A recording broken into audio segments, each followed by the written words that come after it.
Welcome everyone to the 101 Ways podcast. This is us giving back to the tech community, and with 101 ways to solve a problem, we hope you'll find the right expertise here to help solve yours. Don't forget to follow us on Spotify and subscribe to our YouTube channel. So here we are in episode 2 of our brand new podcast, and last time we heard from Grant Smith, who was telling us all about modernisation and what it means from a technology perspective. This week I'm joined by Anikh Subhan, one of our principal delivery consultants, who is going to tell us more about what modern roles and responsibilities look like within that tech org. So Anikh, do you want to start by giving us a bit of an intro? Yes, thanks, Emma. So hi, I'm Anikh. I'm, as Emma said, delivery principal here at 101 Ways.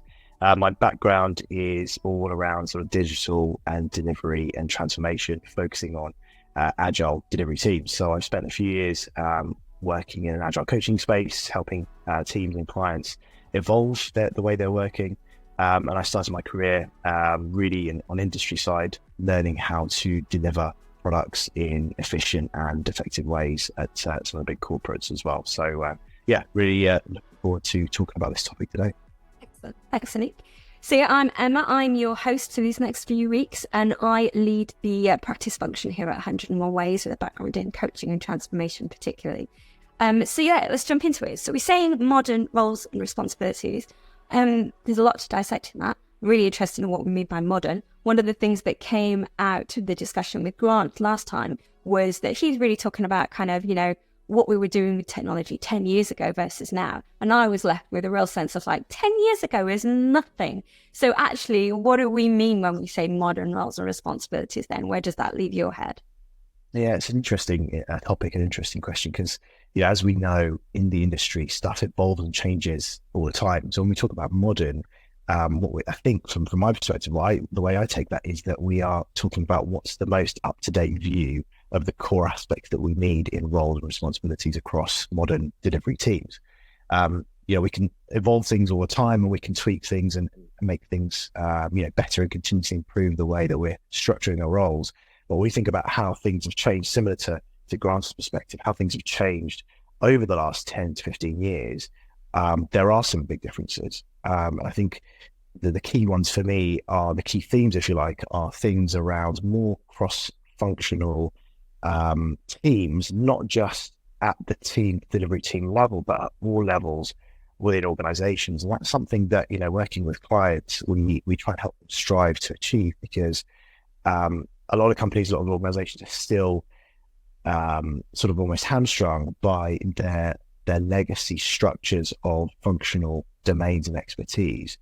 And that's something we try to sort of break down, because having a cross-functional and almost interdisciplinary team at multiple levels means that you've got teams and structures that are problem solving and problem finding and working closely together to bring that organization together and achieve that sort of business agility rather than just agile ways of working at a team level. So I think what we really mean by modern roles is, what do we look at as the core aspects and core tenets of roles and responsibilities in modern software engineering and software delivery today, and how has that evolved, over the last 10 to 15 years? I guess the implication of that as well is that it's always now, right? So in 2 years' time, 3 years' time, we're talking about modern, might be different again, and they say it's like continually evolving. Does feel like we've been talking about cross-functional teams and those kinds of ways of working for a really long time though now. Has it changed much in recent years? Just how up-to-date do you have to be? Yeah, interesting. I think what's changed from my perspective is the level at which that cross-functionality is happening. I think we're seeing more of that at the leadership level in organizations now, like I mentioned. So where we have functional leads in a leadership team working closer together with their peers as a priority, as well as looking after their functions below them. So what that means is that we're looking at holistic approaches for delivering value across an organization, not just the way kind of delivery are working or the way that products are doing their bit or the engineering practices that are happening over here, but actually how we making sure that the whole end-to-end pipeline is effective and efficient throughout all of these disciplines with the common goal in mind of delivering value, at the end of that. I think that's the kind of shift really at the leadership level. When we think about, modern roles at a team level as well, there's a shift with the change in technology and the change in sort of tools and techniques that teams can use. So what I mean by that is, typically we know the kind of core tenets of a team around, delivery. We've got engineering pieces there, we've got product pieces there, design, etc. With the shift towards more data-driven solutions and data-based, platforms for certain technologies and certain solutions, there's more of a need for data as an expertise and as a discipline within that core team. So rather than it being potentially, a standalone team that the delivery team may pull, time and resource from, it may be that it needs to be a core part of that cross-functional team. And similar to the design aspect. So design often, and has been over the last 10 years when we've worked with clients and other companies, again, a separate standalone team that's pulled in when required, but having that as a core, role within that functional team as well is important. And then similarly with the evolution of sort of the ways of working and the phases of work. So we can look to, for example, the public sector, the GDS approach around the different phases of work. We might have a discovery phase up front for some of those pieces of work, which is heavy on the user research that's required for a problem space. And again, that being a core part of not just when you're building a new product, but when you're exploring a new problem area and a problem space, there's a need there for sort of a focus on user research and driving those user insights to inform the direction that you're going to take that piece in. So I think there's some shifts there in terms of what the core roles might be in a team or in a leadership team when we talk about modern roles. But that's kind of the place that we see that the way that we see that trending.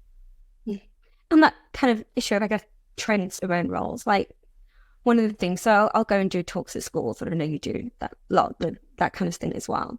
One of the things that's always struck me, and I talk to a lot about my daughter and kids at night schools and stuff, is the job that I'm doing now didn't exist when I was at school. Like it just wasn't a thing. I remember trying to explain what Scrum Master or Agile coach or anything like that was to my parents, let alone anyone else and peers, when it was such a new thing. But yeah, the jobs that are coming in are new. They're whole new roles, some of them, or maybe we're using a role in a different way in how you organize them and integrate them into teams, like you say, a data specialist or something like that, maybe. There's that issue of trends, shall we say. So we see a lot on product ops, for example, or maybe there's a new thing that comes in that we've not heard of before. It can be very difficult sometimes for organizations to go and shift themselves around to bring in a new role that's like the latest thing, and you've really got to have that. But then all of the noise that goes around that, you've got job descriptions and career frameworks and everything else, it's then hard to shift again. How much of it is trend? How much of it is really going to become entrenched, and the things that are really going to stick with an organization? Or how do you get through all of that noise of trend and fashionable things and the new buzzwordy stuff that comes around, and just focus on what you actually need to go and get something done in your team? Yeah, I think it's a really valid point, and it plays into almost a wider challenge that organizations will face, which is around the culture of experimentation or the lack of. With a lot of our clients, we've seen a need for building some of that mindset in, where they're able to take some risks, they're able to take a little leap of faith to try new things. And if that thing doesn't work, you can kind of go back to what you were doing before, because it's not necessarily going to be a permanent switch. It's not necessarily going to be a permanent change. It's something that you can default back to where you were. And that's the same with roles, I feel, in that, with the way the market and the industry is going around AI. A huge buzz. 2024 is the year of AI, right? And that comes with lots of new roles and lots of new disciplines for teams and definitely tech organizations. But it's a big risk. Lots of companies are nowhere near. Everyone's very early on this journey to AI adoption and making the most of it and getting the most amount of value out of it. So there's almost a definite need there, really, to try out technologies, try out certain new roles where needed. Obviously, we're not just doing it for the sake of it, but where you're adopting something, you're trying out a new technology, bringing in the expertise and almost an individual contributor type mindset to test out and tease out those ideas and those tools and techniques. with a view to then, if that works out and if that's the right direction, then you can build that out further into a capability and into a team. We've got to just look back, again, probably like 10 to 15 years ago, actually probably even more recent than that, when Scrum Masters were not necessarily new, but still companies were looking to just change overnight and just almost create Scrum Masters out of some existing roles, maybe some new roles, but just by setting people on a bit of training. And then from Monday, they're all going to become Scrum Masters. That clearly doesn't work. These people who are adopting new roles, they need coaching, they need support, they need the right kind of guardrails and mentoring around them to make sure that they can, on the job, do that role effectively and get used to a new set of responsibilities and sort of a new almost sphere of accountability in that role. And so I think that applies as it did to Scrum Masters and product hubs, like you mentioned, to AI, to the next technology and to the next need for roles as well. It's an interesting one, isn't it? In that there's that difference between a job title and a role. We'll often talk about it. It could be a hat that you wear, and it could be any role actually that you're playing. It doesn't have to be your job title, and just waiting for like the first chief AI officer or there's all sorts. You can just imagine all the fanciful job titles that will come in, but actually it's about the role that you play, which doesn't have to be that kind of hard and fast. Here's an actual job description. All the people that were dubbed Scrum Masters without actually, understanding or being able to execute on the role effectively, isn't it? Yeah, that's it. That's it. And that's a really good point, actually. You mentioned that distinction between the role and the job title, and that almost plays into helping companies and organizations be more or build their capability to experiment with things more. And so it doesn't have to be a formal official switch of job titles, like you say, with all the HR policies and all the rest of it around it. It could just be a trial of someone doing a slightly different role or maybe the same role with a slightly different set of responsibilities. It just can be a bit more of an informal, casual trial into that, rather than it being an official job switch. Part of me wonders if a little bit biased. So we all are, aren't we? Like, you know what you know and you see what you see. Sometimes, I'll be honest, I get a little bit exhausted with like, are we really still talking about this? Like, who is not trying to work towards outcomes? Who is not organising their teams to be cross-functional and go and deliver the most value? And who is not, bringing in these new roles and organising people to be responsible and accountable at where they're actually doing the work? Are people really still not doing that? So they're they're really not working in that way still? I think in the industry, it's become a lot better for teams on the ground to do that. So it's not easier. There's loads more tools, loads more advice and guidance to do that. So at team level, to be able to organise around outcomes and do all these, the sort of, let's call it the fundamental principles of an agile system or an agile way of working, that's fine. That's great.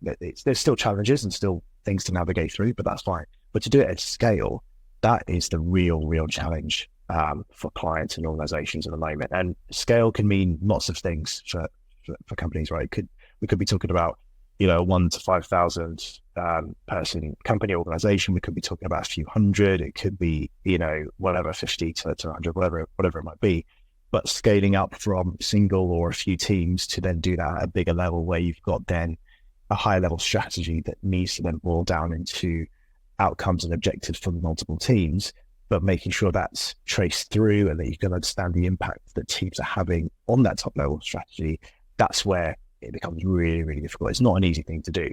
And that's where mechanisms and other things like OKRs and other outcome-based approaches can help to align teams and make sure they're clear view on what outcomes they're going for. But yeah, I think there's more. There's a lot more appetite. There's a lot more passion for people to be able to build in some of these principles into their ways of working. And there's always room for improvement, because even back when we were first talking about these things many years ago, teams may still have been doing it in slightly different ways, but there's always room for that continuous improvement. How can we do things a bit more effectively? How can we make that 1% improvement or those marginal gains to iterate what we're doing and how we're doing it? And I think that applies to all teams and organizations, regardless of where you are on that journey. On that journey, then, I think there's two angles I'd like to come at it from. So let's explore both. I think you get resistance in an organization when you're going through that kind of change cycle. from both directions. Maybe you're a new leader into an organization, you can see that landscape of like, okay, we could do this a lot differently. I really think we need XYZ type roles and we need to organize ourselves in this way, and this is what I want to do. But then getting people to actually change and to drive that and to just wave the magic wand and have everything be great overnight, that takes a lot, and it really doesn't work that way, does it? So there's that kind of resistance of a new leader coming in or somebody realizing and then trying to drive it through with their teams. And the flip side to that is there are an awful lot of people that are sat in teams right now thinking, this isn't the role that I know I could be the most effective. We really should be working in a different way. If I just had these people over here, part of my, we still have people in DevOps teams that never actually make it into running DevOps within the actual cross-functional teams, or we say data specialists or something. There'll be people in those teams that would be like, if I could just get them into the team, we would get so much more done. But it takes a lot of influence and be able to make that kind of change from within the team. Again, it's resistance, but it's a different kind of resistance and coming from the other angle. So what kind of comments, advice, observations do you think you can make from influencing that change, I guess, from both ends of the spectrum? Yeah, you hit the nail on the head when he talks about influence. It is really about influence, isn't it? So earlier in my career, I was working at a big corporate where we had most of the disciplines that were needed within the cross-functional team. There were a few still outside. And what we wanted to do was just trial having design, DevOps was one of them as well, embedded in the team, in the delivery team, just to make sure that we could work really closely, collaborate closely. We knew it would be pretty effective at the work that we were doing, and so we wanted to trial that. But the teams that were separate and standalone were not so keen because of lots of different reasons. But they had their sort of space. They wanted to make sure their teams stick together. They wanted to make sure they had time to sort of do their thinking outside of the delivery team as well, and bring the thoughts and the learnings back to their function so that they could share learnings and experiences, as well. So what we embarked on, what kind of it took really, was building on individual or interactions and relationships on a one-to-one basis, both with the people that we wanted to try and embed, but also their leaders and the people around them, so the people that were going to get affected, if you like, by that change. And it takes a lot of effort, it takes a lot of influencing, and it's really building on that trust and that relationship to say that we're going to just trial this. We want to trial it for X, Y, and Z reasons. These are the benefits that we're hoping to achieve from that. Again, if it doesn't happen, if it doesn't work, or things get worse, let's just go back to what we're doing now. So we're not talking about permanent change, an official, formal change. We're just talking about trialing a slightly new way of working. It was as simple back in those days before lockdown and everything. It was about just moving people from one end of an office floor to another and sitting next to some different people and joining a few different sessions and meetings, each week, as well as the other bits in terms of, more intense collaboration, which was a byproduct of that. So yeah, it's really based on, for me, influencing through those relationships, making sure that the people who are going to get affected understand what that impact's going to be on them, and the awareness of their concerns and their worries about that change and how they can really make the most of that change and that experiment. And that then helps us to embed those disciplines into the team.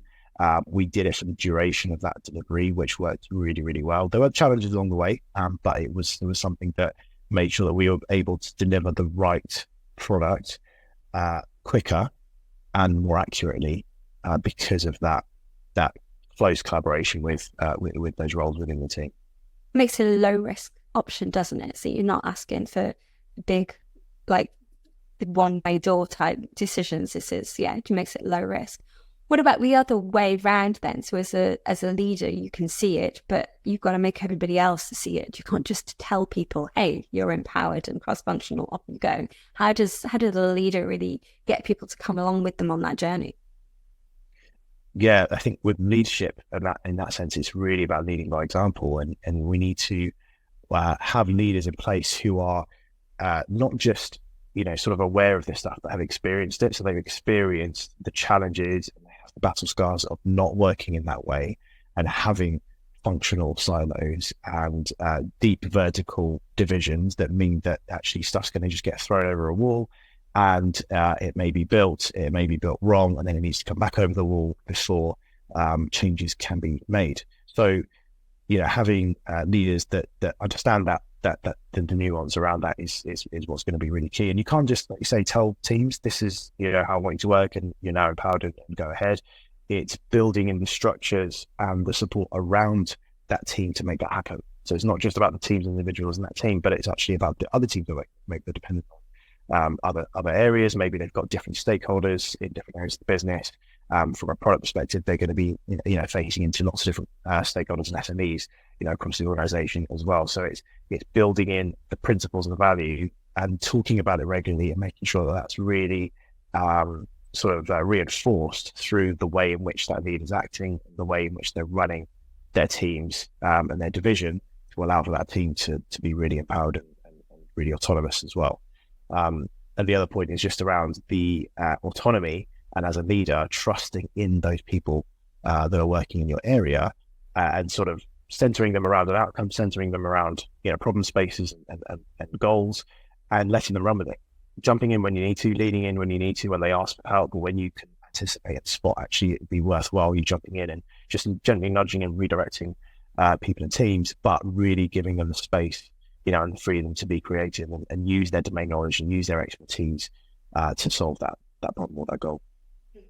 So when we're talking roles and responsibilities, the flip side to that is accountability, right? And how many times have we seen people be held to account for something that they're actually having a responsibility to go and influence or enact for themselves as well? So it's you want the autonomy to come with accountability and responsibility, and how all that really is all one big mesh together, isn't it? Which kind of gets dropped a lot of the time.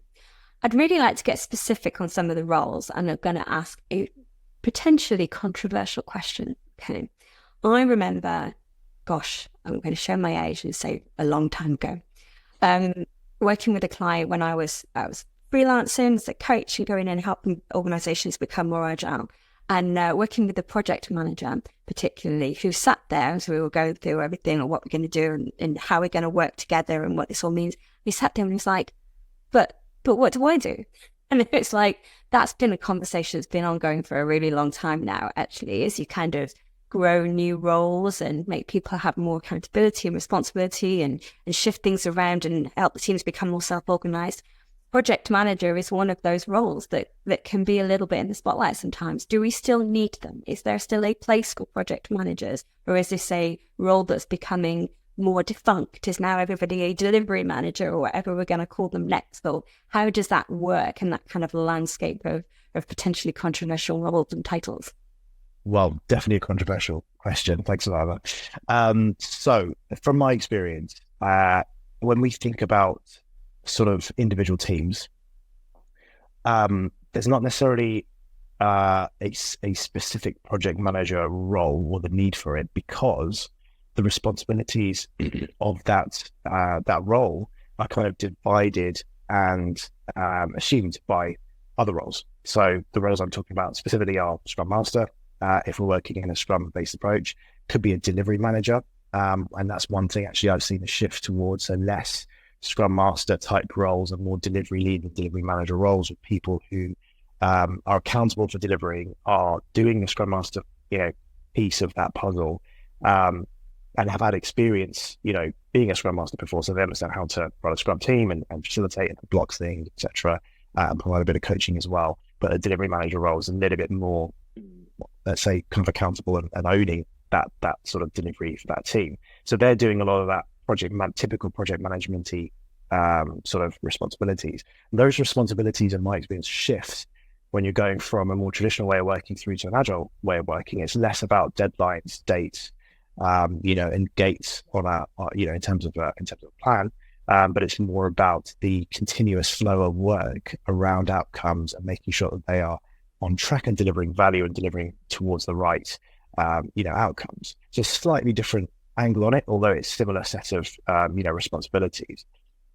Where there may be still a need for a role that could be seen as a project manager role, for me, is where you're looking at multiple teams working across a larger set of outcomes. And so this could manifest itself in ways such as more complexity, more interdependencies between teams all aligned to the same or similar objectives and goals. And where you need to do that alignment and that orchestration, if you like, across multiple teams, for me, there is still a need for a role that's overseeing that. So you might have individual delivery leads, delivery managers, in those delivery teams, but there's still a need, I think, at a slightly high level. Maybe people will call this like a program level, portfolio level, that type of level, for someone who's got their head above water and able to just bring those streams of work together to achieve that outcome. And that could be a project manager, it could be a program manager, it could be a slightly more senior, or more experienced delivery manager. Whatever it is, it's someone with that oversight across those multiple streams of work. It's an interesting angle into it. And I think it brings up a key point, which is probably something else to dig into here, in that you say someone's going to do it, that needs to happen, that work needs to happen. It almost doesn't matter what you call it or what that person's role is that they're doing, but that work has to happen. Someone's got to pull that together. Which leads to, I think, of a lot of organisations that we've worked with in the past that don't really have delivery as a separate function, but still somebody's responsible for the delivery management, to making sure that people are delivering and have the tool that they need and are not encumbered by organisational blockers or whatever it may be. And so the work still happens. Somebody is responsible for delivery management, but they never really have got to the point where they've pulled it out into a separate responsibility or a separate role and a function in its own right. And a lot of the time what we do is we come along and we show them how that can be effective. I guess, is there a trigger point for that then? Because all of the stuff that we're talking about, be it UX, data, design, DevOps, delivery management, project management, all of that stuff happens, has always happened. It's not like suddenly this work needs to happen that it didn't 10, 15 years ago. But what we're really talking about is the trigger point of which you say, actually, this is a separate thing and you have to give this a bit more specialist attention. And rather than it be subsumed into somebody else's role, like a tech lead is doing the delivery, is responsible for the delivery of the team or whatever, there's a point where you say, actually, this is worth it being a specialist thing in its own right. So is that what we're really talking about when we say new roles and responsibilities, is kind of pulling it out from other people's stuff and making it a thing in its own right? And Yeah, I think that's a big part of it. I think it's a big part because I think when you're setting up a team, say you're kicking off a new piece of work, I think something that we are quite keen on is being very lean, being pragmatic. And so, basing the roles and responsibilities around the skills that you require in that team and the structure that you require to help determine which roles are needed. And that's all going to be based on the work that team is doing. So if a team's starting off and they're doing something pretty straightforward, maybe doing a technical proof of concept to prove out a technology, or work, hook up with some APIs to just prove out that they can output what they want to output, that could just require some engineering expertise, some engineering roles, maybe some product input as well, of course, from a product management perspective.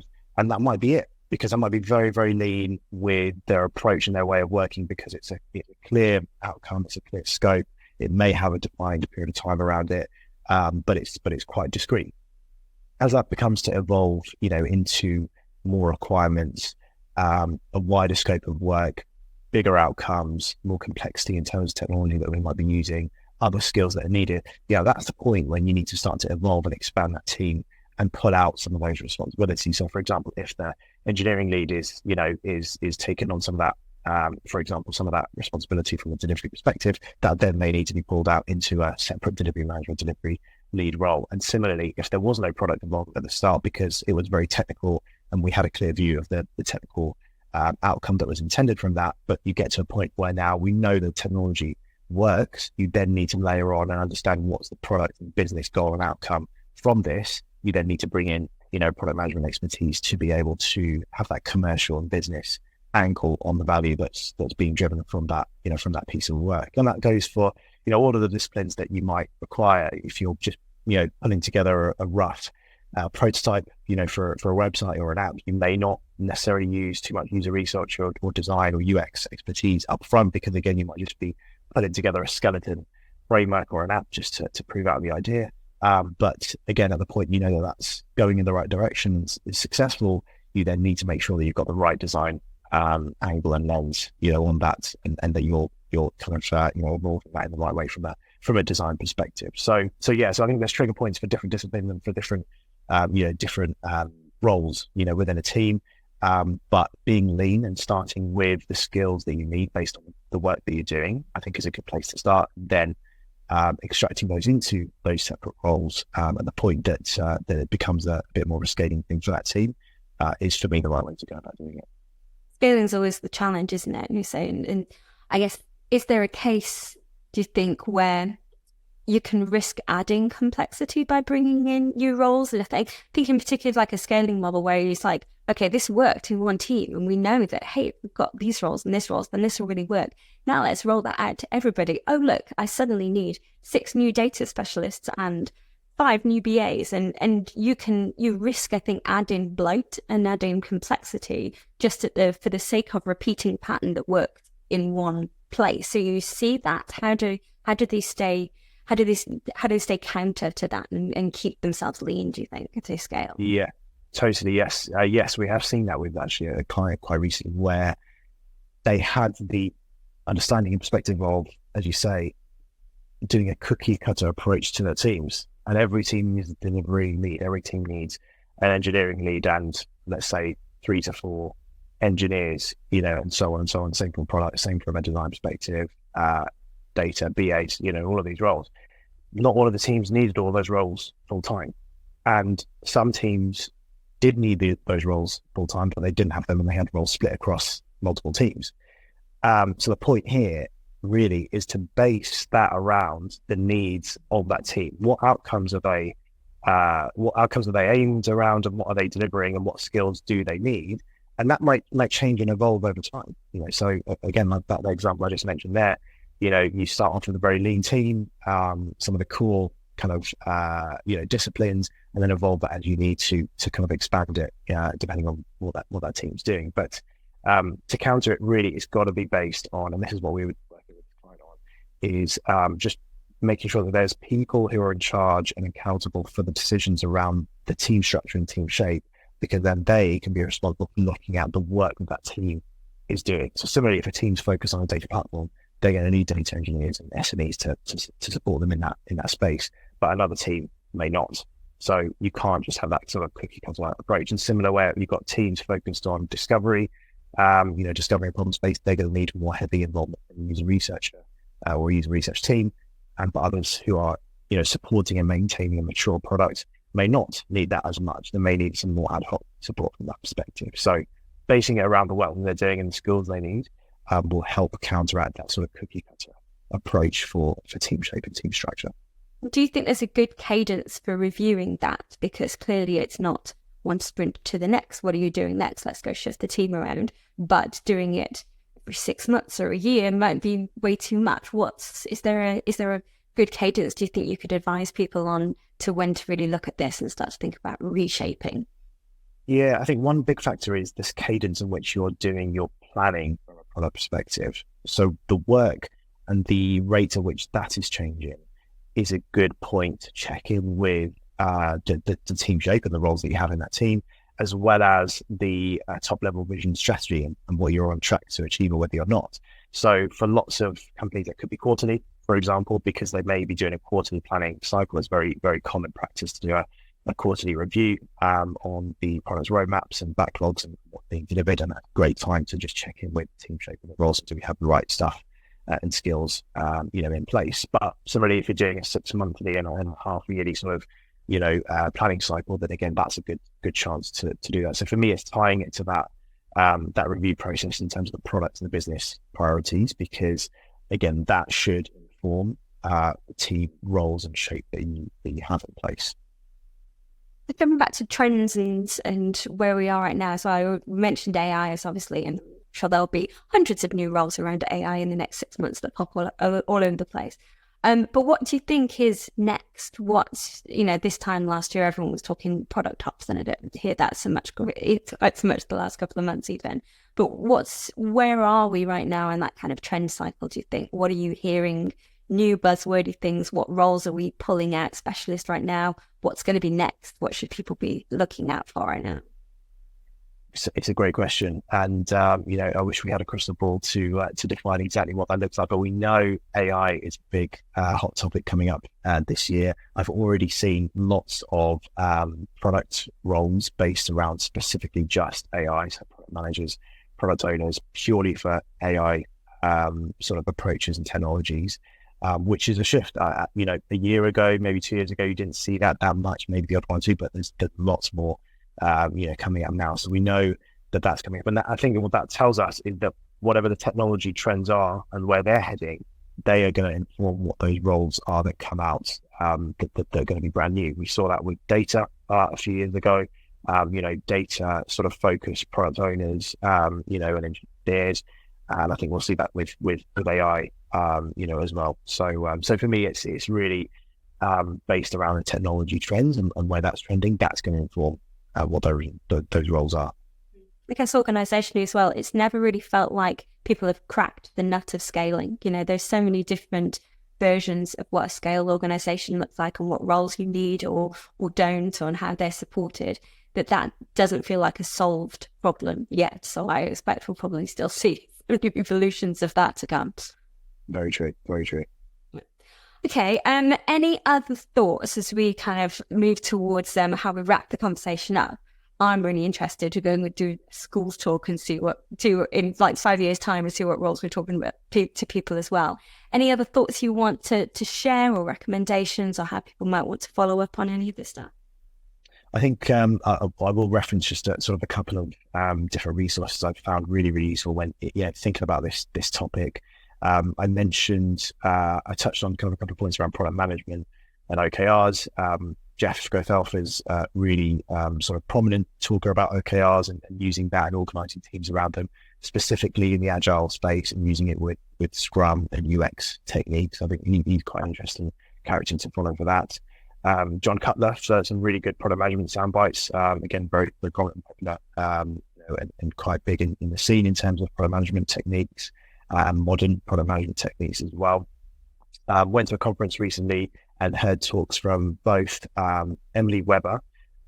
So she was talking a lot around the structure of modern agile delivery roles and how we can make sure that those roles work really, really well together. So I definitely took a few sort of key bites away from her talk. And then John Smart as well from Better Value Sooner, Safer, Happier. He was talking about evolving ways of working into a thriving model and some of the kind of key tools and action that you can take to help organizations move to that more evolutionary way of adopting new ways of working and continue to improve them as well. So for me, those are some good resources to follow up on and follow for more tips and more insights. And of course, us at 101, get in touch with any of us at 101. We're always happy to talk about this topic. I know I am, and I know you will be, Emma, as well. So yeah.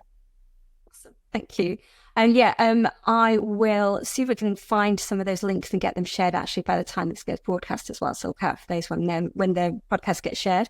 And yeah, thanks, Anikh, for today. Some really useful insight to lots of our listeners. Thank you. In the next episode, I'll let everybody know we're going to continue the theme of modernisation throughout this quarter. And next time I'm going to be speaking with Michael Sipe, who's going to be talking about operating models. So we'll be extending this conversation, I think, where we start to talk about how we organise ourselves.